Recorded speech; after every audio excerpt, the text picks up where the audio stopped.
കാളി കാളി മഹാകാളി ഭദ്രകാളി നമോസ്തുതേ കുലം ച കുലധർമ്മം ച മാം ച പാലയ പാലയ ദേവീ ശരണം അമ്മേ.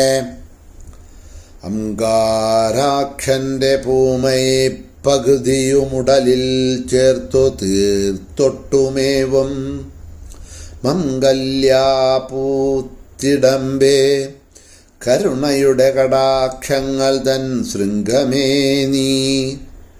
ഭംഗം കൂടാതെ തായേ ഭവദുരിതമകറ്റിടുവാനെന്നുമെന്നും ഭംഗ്യാവന്നന്റെ മുമ്പേ ഭഗവതി വിലസീടെപ്പോഴും സാനുകമ്പേ.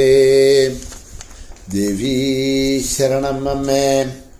സുപ്രഭാതം, ശുഭദിനം. എല്ലാ ധന്യാത്മാക്കൾക്കും പുലർകാല വന്ദനം. ശ്രീമദ് ദേവി ഭാഗവത നിത്യപാരായണ പരമ്പരയുടെ ഇന്നത്തെ ഈ പ്രഭാഷണ വേദിയിലേക്ക്, സത്സംഗത്തിലേക്ക് എല്ലാ ധന്യാത്മാക്കൾക്കും സുസ്വാഗതം. ഷഷ്ഠസ്കന്ധത്തിലെ 7-ാമത്തെ അധ്യായം അവലോകനം ചെയ്തുകൊണ്ടിരിക്കുന്നു. ജനമേജയൻ വ്യാസനോട് ചോദിച്ച ചോദ്യം: വൃത്രാസുരനെ അധർമ്മം കൊണ്ട് വഞ്ചിച്ചുകൊണ്ട് ദേവേന്ദ്രന്റെ സ്ഥിതി എന്തായി?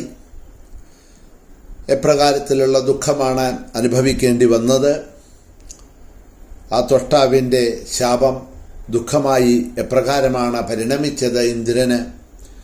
അതിനെ ദീർഘമായിട്ട് പറയൂ എന്ന് ചോദിക്കുമ്പോഴാണ് വ്യാസൻ പറയാൻ തുടങ്ങിയത്: കിം പൃച്ഛസി മഹാഭാഗാ സന്ദേഹ കീദൃശസ്തവ അവശ്യമേവ ഭോക്തവ്യം കൃതം കർമ്മ ശുഭാശുഭം. ഹേ രാജൻ, ഇതിൽ എന്താണപ്പം അങ്ങക്ക് ഇത്ര സംശയമുണ്ടാവാനുള്ളത്? ശുഭമായാലും അശുഭമായാലും ശരി, ചെയ്ത കർമ്മത്തിൻ്റെ ഫലം അനുഭവിച്ചേ തീരുള്ളൂ എന്നങ്ങക്ക് അറിയാവുന്നതല്ലേ? എത്ര ബലവാന്മാരായാലും ദുർബലരായാലും ചെയ്ത കർമ്മത്തിനനുസരിച്ച് ഏറിയോ കുറഞ്ഞോ ഫലം അനുഭവിച്ചേ മതിയാവൂ.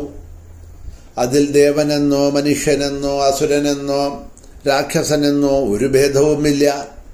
ഏത് വിധത്തിലും ഫലം അനുഭവിക്കണം എന്നുള്ളത് ധ്രുവമാണ്, തീർച്ചയാണ്. ചക്രോയേത്ഥം മധിർദത്താ ഹരിണ വൃത്രഘാതിനെ പ്രവിഷ്ടോദപവിം വിഷ്ണു സഹായ പ്രത്യവദ്യത. വൃത്രാസുരനെ വധിച്ചതായിട്ടുള്ള ശക്രന് ഇന്ദ്രന് ബുദ്ധി ഉപദേശിച്ചത് വിഷ്ണുവായിരുന്നു.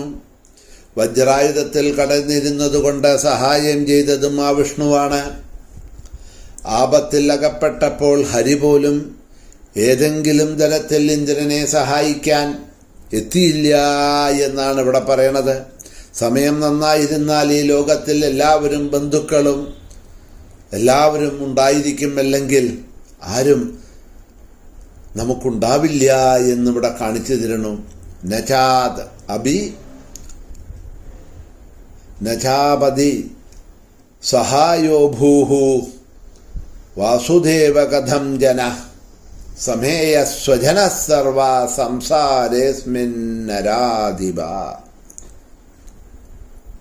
സമയേ സ്വജന സർവ.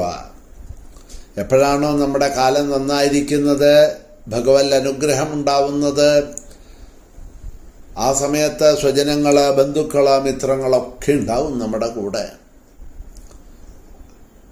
അല്ല, നമ്മുടെ കാലം ശരിയല്ല എന്ന് വരികിലോ, നമുക്ക് ദുഃഖം, സങ്കടം ഇവയെല്ലാം വരുന്ന സമയത്ത് ആരോഗ്യമായിട്ടാണെങ്കിലും മാനസികമായിട്ടാണെങ്കിലും എന്താണെങ്കിലും വരുന്ന സമയത്ത് എന്തായിരിക്കും ഫലം?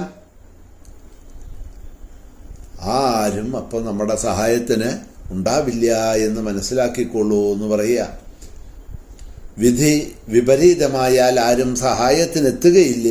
അച്ഛനും അമ്മയും ഭാര്യയും ജ്യേഷ്ഠനും അനുജന്മാരും വേലക്കാരും മിത്രനും സ്വന്തം പുത്രനും എന്നല്ല, ഒരുവൻ പോലും ഭാഗ്യം വിപരീതമായാൽ സഹായിക്കാൻ എത്തില്ല എന്നാണ് അവിടെ പറയണത് വ്യാസൻ.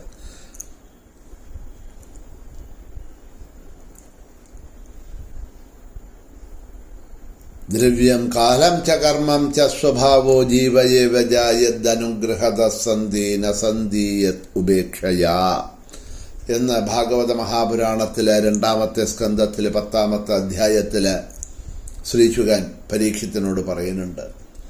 കാലം നമുക്ക് അനുകൂലമാണ്, കാലേശ്വരനായിട്ടുള്ള ഭഗവാൻ നമ്മളെ അനുഗ്രഹിച്ചു എന്നുണ്ടെങ്കിൽ ഇതെല്ലാം നമ്മുടെ കൂടെ ഉണ്ടാവും, സഹായത്തിന് ഒരുപാട് പേരുണ്ടാവും. കാലം അനുകൂലമല്ല എന്നുണ്ടെങ്കിൽ ആരും ചോദിക്കാനുണ്ടാവില്ല. ധനം ധാരാളമുണ്ട്, പൈസ ധാരാളമുണ്ട്, ബാങ്കിൽ ധാരാളം പൈസയൊക്കെ ഉണ്ട് എന്നുണ്ടെങ്കിൽ അവരെ ആസ്പത്രിയിൽ കൊണ്ടുപോയി ഇട്ടു എന്ന് പറഞ്ഞാൽ 100 പേര് അപ്പോൾ അവിടെ വരും, ഓടിയെത്തും.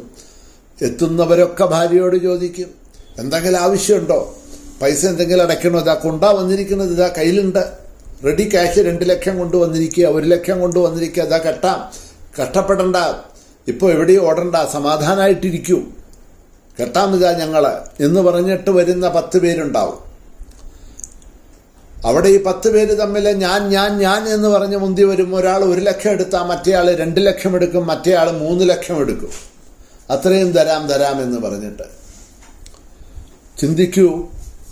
ഒന്നുമില്ലാതെ കണ്ട് ഡോക്ടർ ഇതാ ഒരു മരുന്നിനൊരു ചീട്ട് എഴുതി കൊടുത്താൽ ആ മരുന്ന് മേടിക്കാൻ പോലും കഴിവില്ലാതെ കണ്ട് ഇരിക്കുന്ന ഒരു സന്ദർഭത്തിലാണ് ആശുപത്രിയിൽ പോകേണ്ടി വന്നത് എന്ന് വരുമ്പോൾ നമ്മളെ 10 അല്ല 100 പേരോട് ചോദിച്ചാൽ പോലും ഒരു 10 രൂപ സഹായിക്കാൻ ആരും ഉണ്ടാവില്ല. കാരണം എന്താ, അവർക്കറിയാം ഇയാളെ സഹായിച്ചാൽ ആ പൈസ നമ്മുടെ കയ്യിൽ നിന്നും പോവും, കിട്ടില്ല. മറ്റവർക്കറിയാം 1, 2, 3 അല്ല എത്ര ലക്ഷം കൊടുത്താലും കുഴപ്പമൊന്നുമില്ല, കോടികളെ ബാങ്കിൽ നിക്ഷേപിച്ചിരിക്കുന്നതായിട്ടുള്ള കോടീശ്വരന്മാരാണ്. ഇന്ന് കൊടുത്ത പണം നാളെ തിരിച്ച് ഉറപ്പായിട്ടും എനിക്ക് കിട്ടും. മാത്രമല്ല ഈ സഹായം കൊടുത്തത് കൊണ്ട് ഞാൻ സഹായിച്ചു എന്നുള്ള പേരും നമുക്ക് കിട്ടും എന്നല്ല നന്നായിട്ടറിയാം. അതുകൊണ്ട് തന്നെ അവര് സഹായത്തിനിതാ ഞാൻ എന്ന് പറഞ്ഞ് മുന്നോട്ട് വരും.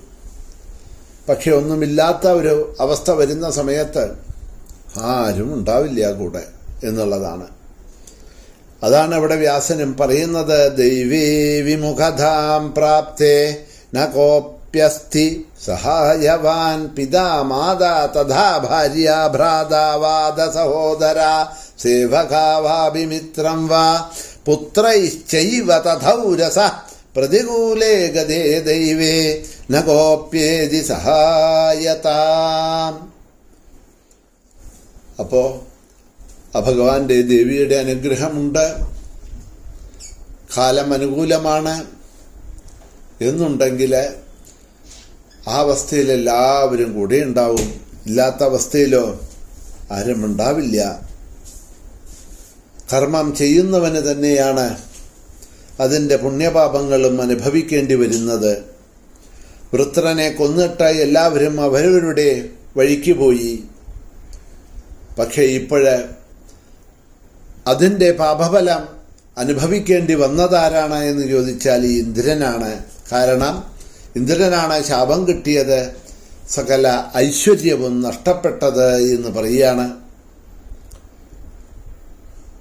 ബ്രഹ്മഹത്യക്കാരനാണ് എന്ന് പറഞ്ഞ ദേവന്മാരെല്ലാം ദേവേന്ദ്രനെ ക്രമേണ ശപിക്കാൻ തുടങ്ങി. ആരാണ് ശപഥം ചെയ്ത് സത്യമാണ് എന്ന് ബോധ്യപ്പെടുത്തിയതിനാൽ വിശ്വസ്തമിത്രമായി തീർന്ന മുനിയെ കൊല്ലാൻ തയ്യാറാവുക. ദേവസഭയിലും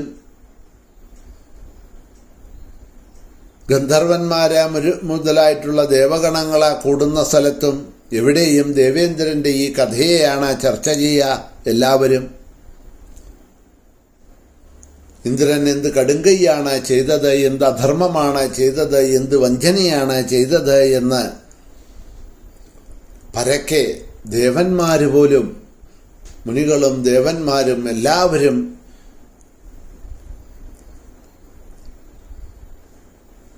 ഇന്ദ്രനെ ദ്വേഷിക്കാൻ തുടങ്ങി എന്ന് പറയുകയാണ്.